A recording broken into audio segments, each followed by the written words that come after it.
कृषी घोटाळा प्रकरणाची उद्या सुनावणी होणार आहे। माजी मंत्री धनंजय मुंडेंचं कृषी घोटाळ्यामध्ये नाव समोर आलेलं आहे। लोकायुक्तांच्या समोर याची उद्या सुनावणी होते। कृषी घोटाळा प्रकरण फर्स्ट ऑन बोर्ड आलेलं आहे। धनंजय मुंडे हे कृषी मंत्री असताना त्या खात्यामध्ये त्यांनी घोटाळा केल्याचा आरोप अंजली दमानी यांनी केला होता आणि या प्रकरणात आतापर्यंत ऑनलाईन सुनावणी झाली होती। मात्र उद्या पहिल्यांदाच हे प्रकरण प्रत्यक्षामध्ये सुनावणीसाठी ठेवलं जाणार आहे। सुनावणी दरम्यान नक्की काय युक्तिवाद केला जातो हे पाहणं आता महत्त्वाचं आहे।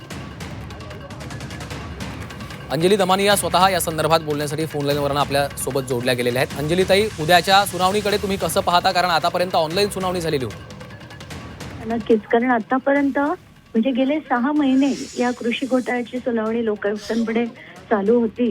मागच्या 2 हिअरिंगमध्ये लोकायुक्तांनी धनंजय मुंडे यांना डायरेक्शन दिले होते की त्यांनी त्यांचं म्हणणं हे मांडण्यात यावं। तर ते आज तगायत त्यांनी 3 महिने झाले तरी त्यांनी त्यांचं म्हणणं जे सबमिशन करायचं होतं ते केलेलं नाहीये। आता उद्या हे मॅटर हिअरिंगला आहे आणि प्रत्यक्षपणे आपण हजर राहून ते करावं असं मला सांगण्यात आलंय।